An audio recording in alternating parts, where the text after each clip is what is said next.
What a week it has been for St. Francis. When they entered the Northeast Conference Tournament, their odds of making the NCAA tournament sat at close to 0, as they were sitting at 13-17 on the year, and the conference had been dominated by Central Connecticut State all year long. 3 games later, with 6 important free throws and a dominant defensive showing in the finals, the Red Flashes are going dancing for the second time in school history. This is the story of St. Francis basketball, the team entering the tournament with a losing record. But before we get into this, if you enjoy college sports content like this, make sure to leave a like and subscribe. Also, let me know which team you think pulls off an early round upset in the comment section below. St. Francis has not been the strongest mid-major program historically. They would win their first regular season conference title and conference tournament title in 1991 under head coach Jim Barron, making it to the Division I NCAA tournament for the first time in school history, where they would be matched up against Arizona. Sadly, their season would come to an end, losing to the Wildcats 93-80. Head coach Rob Krimmel would take over in 2012. Krimmel played for St. Francis back in the day and would join the school as an assistant in 2000. When Krimmel was hired to be head coach, it raised some eyebrows in the national media at first because Rob was the son of athletic director Bob Krimmel. Bob arrived at the school after his son would name his son head coach without conducting a search or interviews with outside candidates. Director of Athletics Communication, Ben Mitchell, spoke on the situation to ESPN saying, "Well, we did do everything by the book as far as HR is concerned. We ran it up the line. Since it was a promotion, we weren't required to conduct the search. The move was approved by a president before it was made. I think it became apparent to everyone that we had the right head coach in-house. Obviously, Rob has been very loyal to the institution, embodies a lot of things that ideally we look for." While Rob spoke on the criticism of the nepotism, saying, "For the people that don't know me and don't know my father, absolutely that's going to be their response initially. But I would just ask those people to give us a chance. When I accepted the position, I understood that this was going to come with the territory. The one great thing about it is it was a university's decision. It just happened that my father was part of the decision." Rob was inheriting a massive rebuild as the Red Flash were coming off a 6-23 season, where they finished ranked number 307 in KenPom's adjusted efficiency rankings, and it was among the nation's top 10 worst teams in turnover margin and defensive rebounding percentage. In the 34 years leading up to him being hired as head coach, the program had only had 5 winning seasons. Things would not get off to a great start as the Red Flash would go 5-24 in their first season under Krimmel, but improved to 10-21 the following year.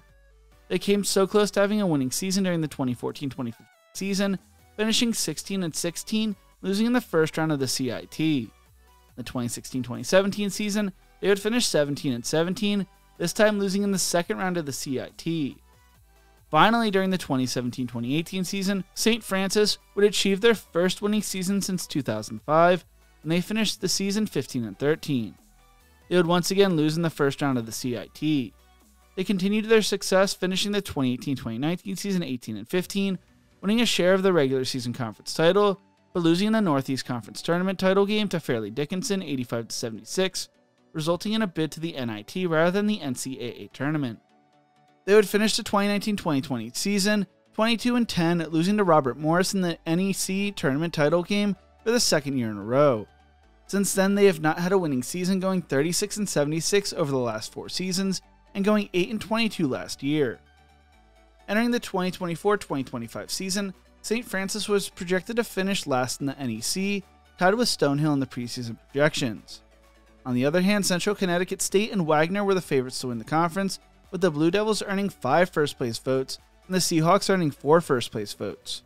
The program would see a massive roster overhaul, welcoming 10 new faces, who returned Ace Talbert, who was a tough, scoring-minded guard who supplied 8.3 points per game and ranked 5th in the conference in three-point accuracy at 38.1% last year, as well as Bobby Rosenberger, who was the NEC's 3rd leading scorer, averaging 9 points per game and was described as the team's Swiss Army knife.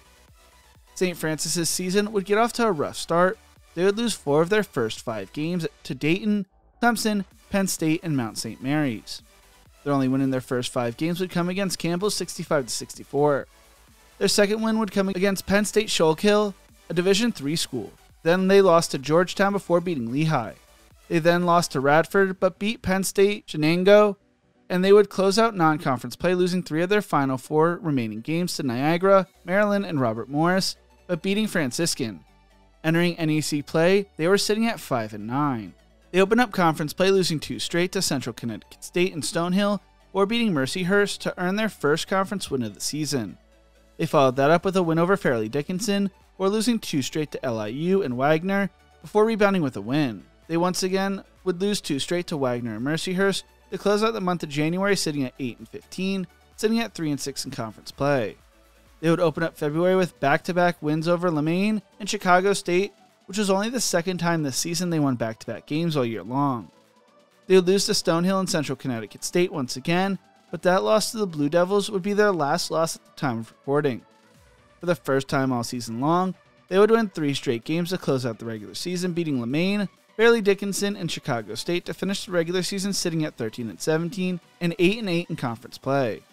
They would enter the NEC tournament as the 3 seed and entered with a plus 1,500 odds to win the conference tournament, so they were not supposed to do what they ended up doing. They would take Wagner on in the first round, a team they had lost to twice during the regular season, but this time around they would get their revenge, winning 58-55. Riley Parker would be fouled on the 3-point line with 2 seconds left, but hit all 3 free throws to secure the win. Wagner had gone on a 20-8 run to tie the game with 12 seconds left. The Red Flash would survive. Parker finished with 16 points and also made a half-court shot to end the half.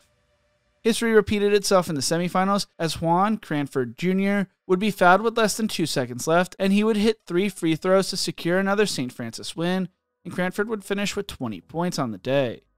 For the 4th time under Krimmel, St. Francis was going to the NEC Conference title game after beating LIU 71-68, coming back from a 15-point halftime deficit. They would travel to New Britain, Connecticut to take on regular season champions Central Connecticut State in the NEC title game. The championship game would be a defensive battle as the Red Flash would hold on to win 46-43. The 2 teams went into half tied 20-20. With 33 seconds left, Valentino Pinedo scored a clutch layup through contact to put St. Francis up 43-41. After the Blue Devils tied the game again, Kelly hit a mid-range jump shot with 9 seconds left to spare to put St. Francis back in front. Chris Moncrief hit a free throw with 1 second on the clock to ice the game. A Blue Devils last-second heave would bounce off the rim. This means for the first time since 1991 and the second time in school history, St. Francis is going dancing. With a 16-17 record, they are the 20th team in the tournament's history to enter with a losing record. None of the previous 19 teams have made it out of the first round. As of the time of recording, they are projected to be a 16 seed that plays in the first 4, with Duke being the projected 1 seed in that region. Will their magical run continue in March? Who knows? All I do know is it has been a crazy end to the season for them. What do you think? How far can St. Francis go in the tournament? Let me know in the comment section below. If you enjoyed this video, make sure to check out one of my other videos YouTube thinks you will love right here. Thank you so much for watching, and as always, remember to embrace the grind.